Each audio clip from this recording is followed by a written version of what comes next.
నమస్తే, నేను ప్రశాంత్. కేటీఆర్ కవితకి మధ్యలో ఆధిపత్య పోరు ఏ విధంగా జరగబోతుంది, ఏ విధంగా జరుగుతుంది? సో దీని గురించి అయితే మాట్లాడేందుకు ప్రస్తుతం మనతో పాటు సీనియర్ జర్నలిస్ట్ సిఎస్ రావు గారు ఉన్నారు. నమస్తే అండి. నమస్తే సార్, కవిత గారికి కేటీఆర్కి మధ్యలో ఆధిపత్య పోరు అయితే జరుగుతుంది. సో ఇది ఏ విధంగా జరుగుతుంది? కొన్ని ఆధిపత్య పోరు అయితే కనిపిస్తుంది కొన్ని సంఘటనలప్పుడు. వాటిని వివరించడానికి ముందు అసలు దీనికి బీజం వేసింది ఎవరు అనేది కనుక మనం ఒక్కసారి రివీల్ చేసుకుంటే, ఇటీవల కాలంలో జరిగిన పరిణామాల్ని రేవంత్ రెడ్డి గారు, ముఖ్యమంత్రి రేవంత్ రెడ్డి గారు అని చెప్పి మనం చెప్పడానికి సంశయించాల్సినటువంటి అవసరం ఉండకపోవచ్చు. ఎందుకనంటే జైల్లోకి వెళ్ళొచ్చినటువంటి వాళ్ళు ముఖ్యమంత్రి అవుతారు అనేటువంటిది ఒక సెంటిమెంట్ ఉంది. ఆ విధంగా జరిగితే జైలుకి వెళ్ళొచ్చినటువంటి వాళ్ళు ముఖ్యమంత్రి అయ్యేటువంటి ఒక సెంటిమెంట్ తెలుగు రాష్ట్రాల్లో నిజమైతే తెలంగాణలో కవిత అవుతుంది ముఖ్యమంత్రి అని చెప్పేసి రేవంత్ రెడ్డి గారే చెప్పారు. ఏ సందర్భంలో చెప్పారు? ఫార్ములా ఈ రేస్లో రేపో ఎల్లుండి జైలుకి వెళ్తాడు కేటీఆర్ గారు అనేటువంటి ప్రచారం ఉవ్వెత్తున వచ్చినటువంటి సందర్భంగా కేటీఆర్ గారు జైలుకి వెళ్ళాలని ఆరాటపడుతున్నాడు. జైలుకి ఆయన కూడా అన్నాడు, నేను జైలుకి వెళ్ళి వస్తాను, అందుకని నేను చేస్తాను, జైలుకి వెళ్తాను, జైలుకి వెళ్ళి వచ్చిన తర్వాత ఎవరైనా ముఖ్యమంత్రి అయ్యారని చెప్పి ఆయన కూడా అన్నాడు. ఎవరు? కేటీఆర్ గారు. సో అందుకని చెప్పి ఏమన్నారంటే, జైలుకి నువ్వు వెళ్ళినంత మాత్రాన నువ్వు కావు ముఖ్యమంత్రివి, నీకంటే ముందు నీ చెల్లెలు వెళ్ళారు కాబట్టి ఆమె అవుతుంది ముఖ్యమంత్రి అని చెప్పేసి రేవంత్ రెడ్డి గారు అన్నారు. ఆ రోజు నుంచి ఈ కాబోయే ముఖ్యమంత్రి కవిత, కేటీఆర్ ఒకవేళ బీఆర్ఎస్ పార్టీ అధికారంలోకి వస్తే అనే దాని మీద చర్చ నడుస్తుంది అంతర్గతంగా బీఆర్ఎస్ పార్టీలో. దానికన్నా ముందు పార్టీలో సంస్థాగతంగా కొన్ని నియామకాలు అయితే ఉండాలిగా.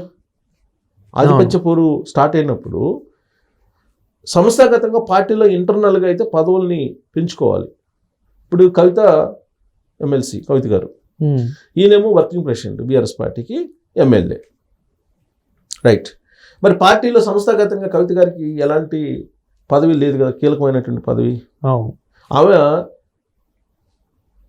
యాక్చువల్గా ఆమె బతుకమ్మకు సంబంధించినటువంటిది ఏదో తెలంగాణకు సంబంధించి ఏదో ఆర్గనైజేషన్ పెట్టుకొని చేస్తున్నారు, అంతే కదా.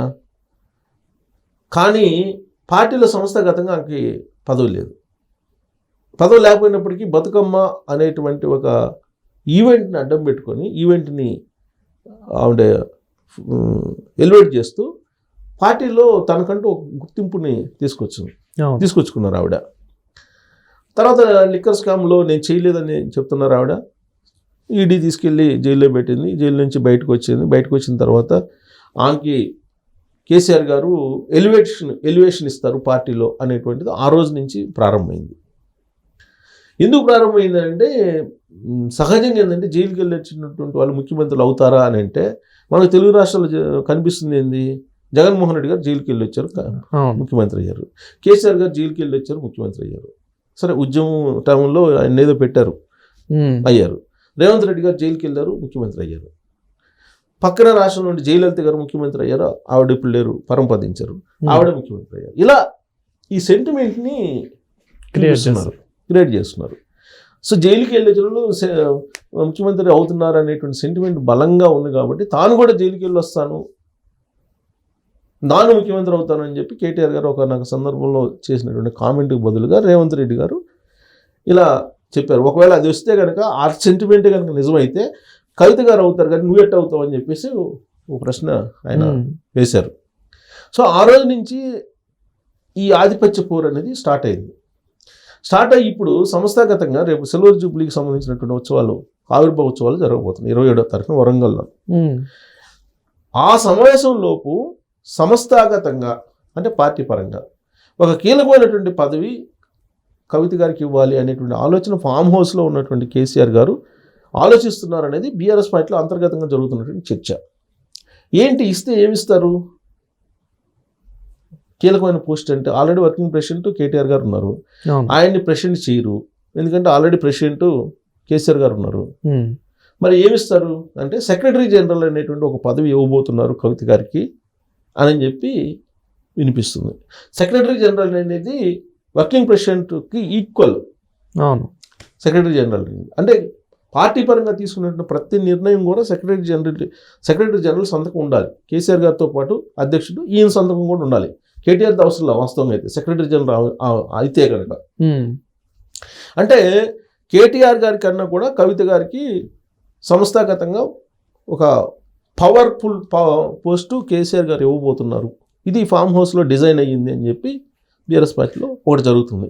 సరే, ఇదే క్రమంలో అంటే బీఆర్ఎస్ అభిమానులు ఎవరైతే ఉన్నారో, ముఖ్యంగా హరీష్ రావు అభిమానులు ఎవరైతే ఉన్నారో, హరీష్ రావు గారి అభిమానులు, సో హరీష్ రావు గారిని కూడా బీఆర్ఎస్ పార్టీ అధికారంలోకి వస్తే హరీష్ రావు గారిని కూడా ముఖ్యమంత్రి చేయాలి అని చెప్పేసి కూడా మాట్లాడుతూ అది మూడో చర్చ, మూడో కోణం. అది మూడో కోణం. ఇప్పుడు కేటీఆర్ గారా హరీష్ రావు గారా బీఆర్ఎస్ పార్టీలు అంటే కేటీఆర్ గారు అని చెప్పి ఎస్టాబ్లిష్ చేశారు. కేసీఆర్ గారు వ్యూహాత్మకంగా ఏం చేశారు, కేటీఆర్ గారే నా తర్వాత వారసుడు అనేది ఎస్టాబ్లిష్ చేశారు కదా. ఇప్పుడు దానికి ఇప్పుడు మూడో కోణం చర్చకి అసలు ఆస్కారం లేదు. ఓకే, హరీష్ రావు గారు అనేది 6,000 బీఆర్ఎస్ పార్టీకి అంతే. జస్ట్ అక్కడ ఉంటారు అంతే. మేనల్లుడు అయినప్పటికీ కూడా తన వారసుడు కేటీఆర్ గారు అని చెప్పేసి ఎలివేట్ చేశారు కదా. ఇప్పుడు పట్టణాభివృద్ధి శాఖ మంత్రి ఇచ్చారు. తర్వాత సంస్థాగతంగా మీటింగులు కూడా కేసీఆర్ గారి బదులు ఈయనే నిర్వహిస్తున్నారు. మన ఎలక్షన్లు కూడా ఈయనే లీడ్ చేశారు కేసీఆర్ గారితో సమాంతరంగా. కాబట్టి ఇవన్నీ చూసిన తర్వాత మీకు అసలు హరీష్ రావు గారు ఈ ఆటలో సైడ్ అంతే, ఎక్స్ట్రా ప్లేయర్. క్రికెట్లో ఎక్స్ట్రా ప్లేయర్ ఎలిమెంట్ అలా ఎక్స్ట్రా ప్లేయర్ అనుకోవాలి మనం యాక్చువల్గా. ఇప్పుడు ఆధిపత్య పోరంతా కవితకేను కేటీఆర్ గారికి మధ్యలో. సో ఈ ఆధిపత్య పోరులో ఇప్పుడు కవిత గారు ఈ మధ్యకాలంలో ఒక ఛానల్కి పాడ్కాస్ట్ ఇంటర్వ్యూ ఇచ్చారు. ఈ పాడ్కాస్ట్ ఇంటర్వ్యూలో సంచలనమైనటువంటి వివాదాస్పదమైనటువంటి వ్యాఖ్యలు చేశారు ఆవిడ. ఎందుకు? ఎలివేట్ కావడానికి. ఎవరిని టార్గెట్ చేస్తే ఎలివేట్ అవుతారో వాళ్ళని టార్గెట్ చేస్తుంది ఆవిడ. పవన్ కళ్యాణ్ గారిని టార్గెట్ చేశారు.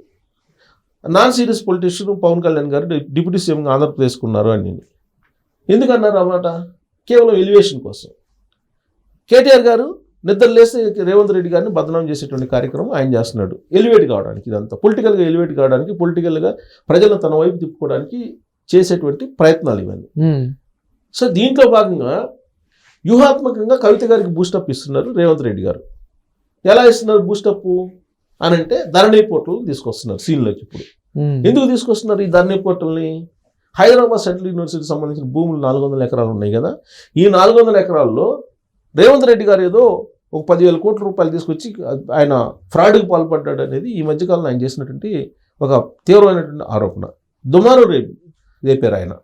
సీన్ కట్ చేస్తే ఐసిఐసిఐ బ్యాంక్ వాళ్ళు వచ్చేసి అసలు మా దగ్గర భూములే తాకట్టు పెట్టలేదు, తాకట్టు పెట్టారని చెప్పి మీరు ఎట్లా చెప్తారు?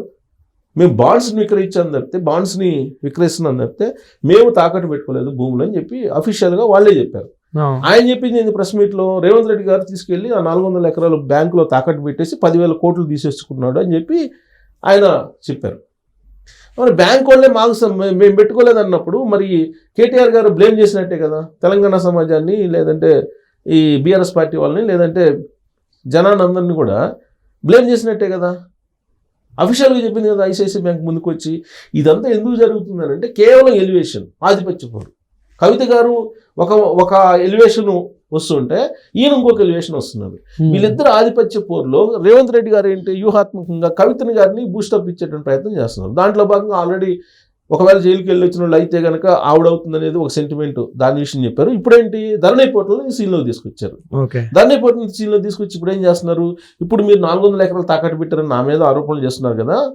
ధరణి పోర్టల్ మొత్తాన్ని బయటికి తీసుకొస్తాను. ధరణి పోర్టల్ కనుక బయటికి తీసుకొస్తే కేటీఆర్ గారు ఎక్కడెక్కడ ఎన్ని భూములు ఆక్యుపై చేశారు, ఎక్కడెక్కడ ఏ కంపెనీ తోటి భాగస్వామిగా ఉన్నారు, అసలు ఎన్ని ఎకరాల భూమి దాదాపు 5 లక్షల ఎకరాలు భూమి గల్లంతా అయిపోయిందని చెప్తున్నారు తెలంగాణ వ్యాప్తంగా. మరి ఈ 5 లక్షల ఎకరాల భూమి గల్లంతైనటువంటి భూమి ఎక్కడ పోయింది? దీన్ని తేల్చాలని చెప్పి ఇప్పుడు రేవంత్ రెడ్డి గారు ఒక ఆదేశం జారీ చేశారు. తాజాగా ఇవాళ ఒక ఆదేశం జారీ చేశారు.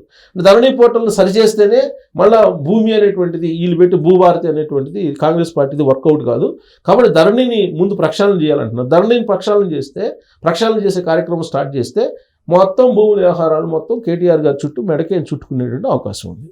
దీంతో ఎలివేషన్ ఎవరికి వస్తుంది? కవిత గారికి వస్తుంది. అంతే, వెరీ సింపుల్. సో కాబట్టి వీళ్ళిద్దరి మధ్య ఆధిపత్య పోరు సంస్థాగతంగా జరుగుతుంది. దానికి ఆజ్యం పోసింది రేవంత్ రెడ్డి గారు అనేది చాలా క్లియర్గా అర్థమవుతుంది. ఏ పార్టీ అయినా చేస్తారు, ఏ పార్టీ లీడర్ అయినా ప్రత్యర్థి పార్టీ వాళ్ళని టార్గెట్ చేస్తూ ఉంటారు. పైగా ఆడ ఆధిపత్య పోరుకు సంబంధించినటువంటి వ్యవహారాలు నడుస్తున్నాయి బీఆర్ఎస్ పార్టీలో అంతర్గతంగా. కాబట్టి దానికి కొంచెం ఆద్యం పోసారు రేవంత్ రెడ్డి గారు.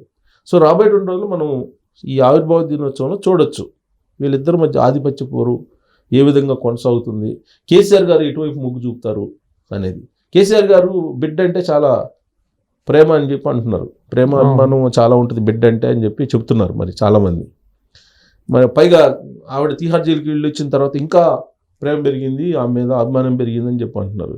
మరి ఆయన చూపేటువంటి మొగ్గు ఎటువైపు ఉంటుందో చూస్తే ఆ అంక కనుక నిజంగా ఇప్పుడు ప్రచారం జరుగుతున్న విధంగా సెక్రటరీ జనరల్ పదవి ఇస్తే ఖచ్చితంగా కేసీఆర్ గారు ఆవిడని ఎలివేట్ చేయడానికి ట్రై చేస్తున్నారని చెప్పి మనం భావించడానికి అవకాశం ఉంది.